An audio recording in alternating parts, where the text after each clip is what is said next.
Good morning to all of you, my dear student. Welcome to your class. आज हम पढ़ेंगे class 12 में physics का अध्ययन करेंगे। इसमें चैप्टर है स्थिर वैद्युतिकी। तो स्थिर वैद्युतिकी में हम सबसे पहले आपको पढ़ाएंगे आवेश के बारे में कि आवेश क्या होते हैं। तो समझेंगे आवेश को इंग्लिश में क्या कहते हैं, चार्ज कहते हैं। ठीक, सबसे पहले चार्ज के बारे में सीखेंगे।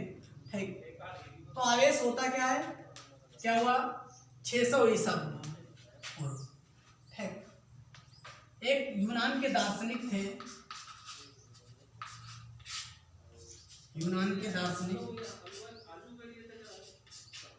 उनका नाम था थेल्स। क्या था? थेल्स। तो थेल्स ने क्या किया, छोटा सा प्रयोग किया। क्या किया? छोटा सा प्रयोग। क्या प्रयोग में था? प्रयोग क्या था इनका? इन्होंने अंबर की छड़ ली और अंबर की छड़ को रगड़ा। किससे? बिल्ली की खाल से रगड़ा। किसकी खाल से रगड़ा? बिल्ली की खाल से।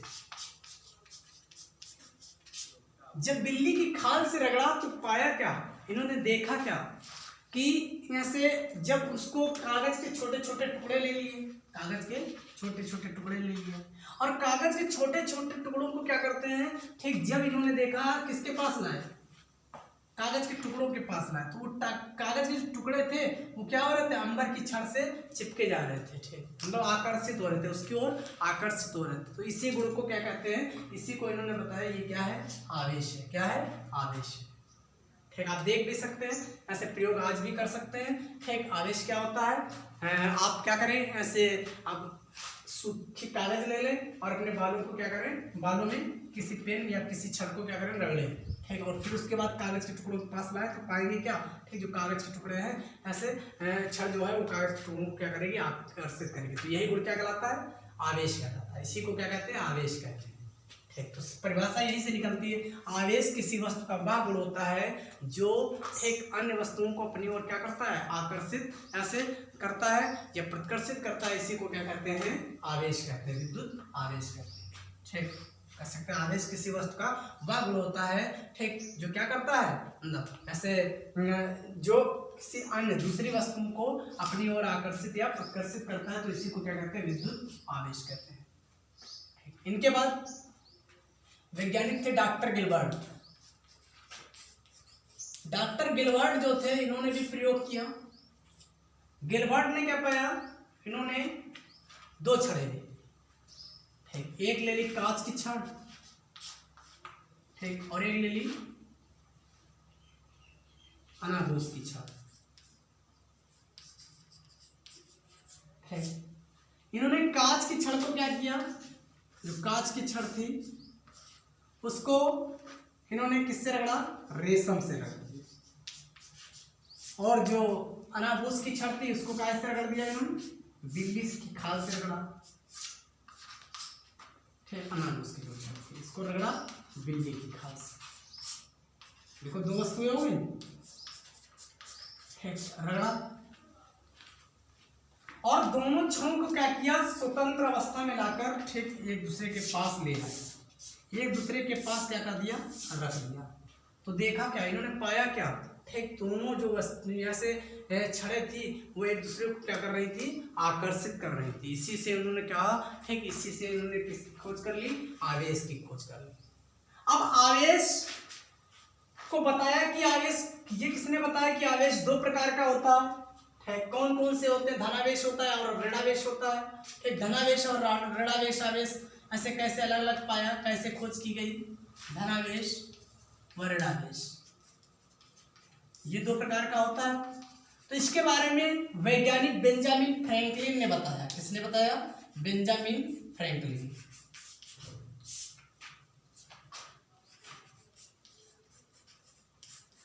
बेंजामिन फ्रैंकलिन ने कैसे बताया कि आवेश दो प्रकार के होते हैं, धनावेश और ऋणावेश।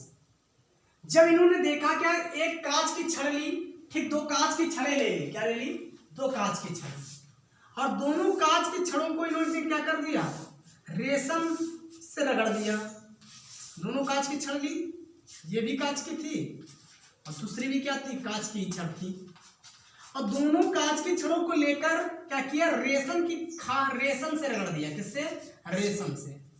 और रेशम से रगड़ कर क्या किया, जब उनको एक दूसरे के पास ले आए, क्या लाए, पास, तो देखा क्या कि दोनों जो वस्तुएं थी वो एक दूसरे को क्या कर रही थी, ये कर रही थी, एक दूसरे को ऐसे प्रतिकर्षित कर रही थी। क्या कर रही थी? प्रतिकर्षित। और जब इन्होंने क्या किया, दो छड़ें ले ली, कौन? अनाबूस की ले ली, ये भी अनाबूस की ले ली और ये भी अनाबूस की ले ली,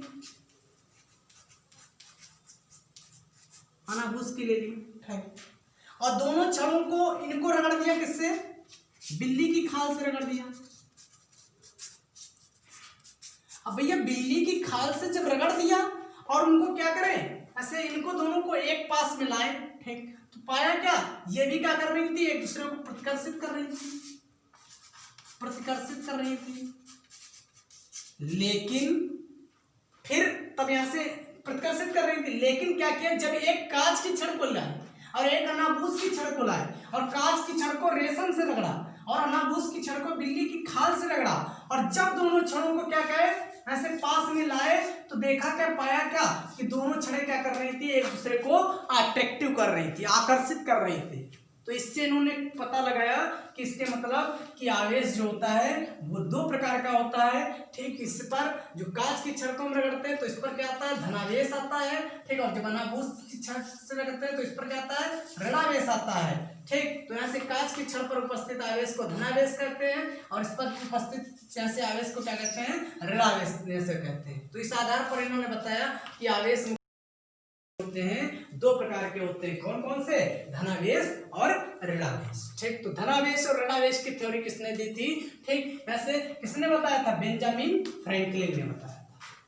तो हमारे कहने का मतलब ये है, आवेश क्या होते हैं, यहाँ से जब दो वस्तुओं को, ठीक, क्या करते हैं, आपस में रगड़ते हैं या आपस में संपर्क में लाते हैं, तो दोनों वस्तुएं क्या करती हैं, ठीक, एक दूसरे को, ठीक, क्या करती हैं, आकर्षित करते हैं या प्रतिकर्षित करती हैं, इसी को क्या कहते हैं, आवेश कहते हैं। तो रगड़ना क्या कहलाता है, घर्षण, ठीक, ऐसे। तो इससे उत्पन्न घर्षण के द्वारा उत्पन्न आवेश को क्या कहते हैं, घर्षण आवेश कहते हैं। क्या कहते हैं, घर्षण आवेश कहते हैं। और घर्षण आवेश के द्वारा एक स्थान पर जो आवेश क्या होता है, स्थिर हो जाता है, ठीक, उसी स्थिर आवेश को कहते हैं, ठीक, स्थिर वैद्युतिकी कहते हैं। क्या कहते हैं, स्थिर वैद्युतिकी कहते हैं। तो बात समझ में आई। तो अब आपको हम यहाँ से बताएंगे आवेश के गुणों के बारे में, ठीक। तो ये आवेश थ्योरी थी, आज आवेश की क्लास है, तो आवेश के बारे में पूरा समझेंगे।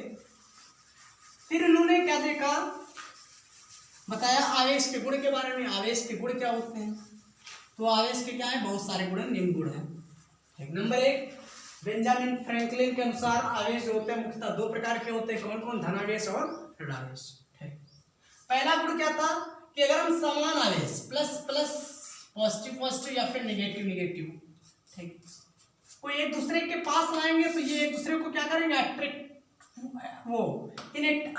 करेंगे, प्रतिकर्षित करेंगे। क्या करेंगे, प्रतिकर्षित। तो पहला गुण तो यही हो गया कि समान आवेश एक दूसरे को, समान आवेश को अगर हम एक दूसरे के पास लाते हैं तो वो एक दूसरे को क्या करते हैं, प्रतिकर्षित करते हैं। नंबर 2, विपरीत आवेश, एक प्लस और एक माइनस, एक माइनस और एक प्लस।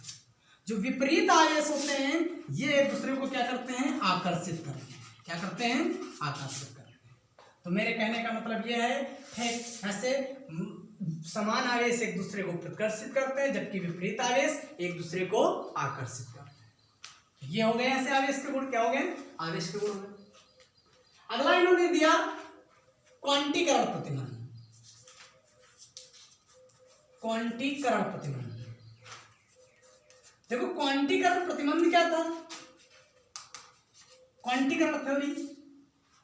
इन्होंने बताया कि प्रत्येक आवेश जो होता है वो अपने संगत इलेक्ट्रॉन का पूर्ण गुणज होता है। कितना होता है, पूर्ण गुणज होता है। प्रत्येक आवेश अपने संगत इलेक्ट्रॉन का क्या होता है, पूर्ण गुणज होता है, ठीक। ऐसे तो इसी को क्या कहते हैं, आवेशों का क्वांटीकरण प्रतिबंध कहते हैं। क्यू बराबर क्या होता है, एम, जहां क्यू क्या है, आवेश, जहां क्यू बराबर आवेश है, आवेश, और n क्या है, इलेक्ट्रॉनों की संख्या, इलेक्ट्रॉनों की संख्या। आवेश का मात्रक सभी को पता होगा क्या होता है, कूलम।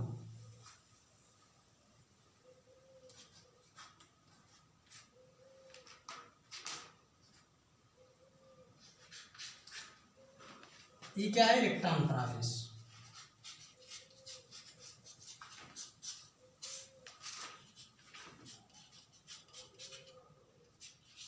इलेक्ट्रॉन पर आवेश होता क्या है, 1.6 × 10⁻⁻⁹ इतना ही तो आवेश होता है। क्यों बराबर क्या होता है, नहीं तो प्रत्येक आवेश में संगत इलेक्ट्रॉन का क्या होता है, पूर्ण गुणज होता है। फिर अगला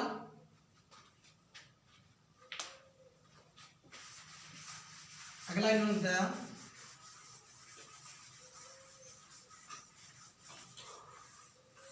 आवेश संरक्षण का सिद्धांत दिया। क्या होता है, आवेश संरक्षण। इन्होंने बताया कि आवेश प्रत्येक आवेश संरक्षण का नियम है।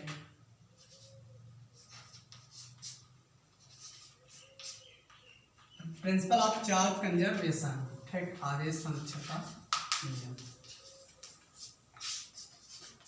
देखो आवेश संरक्षण का सिद्धांत क्या है, ठीक, प्रिंसिपल ऑफ चार्ज कंजर्वेशन। तो आवेश संरक्षण का सिद्धांत है क्या प्यारे बच्चों, समझेंगे इसको। सर्वप्रथम वैज्ञानिक बेंजामिन फ्रैंकलिन ने, ऐसे कह सकते हैं इसको, ठीक, ऐसे वैज्ञानिक बेंजामिन फ्रैंकलिन ने ऐसे खोजा था। इन्होंने बताया था कि आवेश को ना तो क्या कर सकते हैं, नष्ट कर सकते हैं, आवेश को ना तो नष्ट कर सकते हैं, ना तो ही हम उत्पन्न करते हैं। मतलब आवेश को ना तो हम नष्ट कर सकते हैं और ना ही उत्पन्न कर सकते हैं। मतलब कहने का मतलब यह था कि कैसे जो निकाय होता है, निकाय जैसे कौन है, ब्रह्मांड, यूनिवर्स, ऐसे संपूर्ण निकाय जो होता है उसका आवेश क्या रहता है, सदैव संरक्षित रहता है, नियत रहता है, सदैव संरक्षित रहता है। इसी को ऐसे क्या कहते हैं, ठीक, आवेश संरक्षण का नियम कहते हैं, या आवेश संरक्षण का सिद्धांत। इन्होंने बताया कि आवेश बेंजामिन फ्रैंकलिन ने खोजा था इसको, ठीक, आवेश को ना तो नष्ट कर सकते हैं, ठीक, ना तो उत्पन्न कर सकते हैं, अर्थात निकाय का संपूर्ण आवेश जो होता है वो सदैव संरक्षित रहता है। इसी को हम आवेश संरक्षण का सिद्धांत। अगला नंबर, इन्होंने बताया कि किसी निकाय का जो संपूर्ण आवेश होता है वो उस निकाय में उपस्थित जो आवेश होते हैं, उस निकाय में उपस्थित आवेश, अलग अलग आवेश का बीजीय योग के क्या होता है, बराबर होता है, ठीक, क्या होता है, बीजीय योग के बराबर होता है। मान लो निकाय में अगर ऐसे, ठीक, n आवेश है तो ऐसे कहा जाएगा Q1 Q2 + Q3 dot dot dot Qn। तो ऐसे ये क्या कहलाता है, जैसे आवेशों के योज्यता का नियम, ये होता है आवेशों का योज्यता।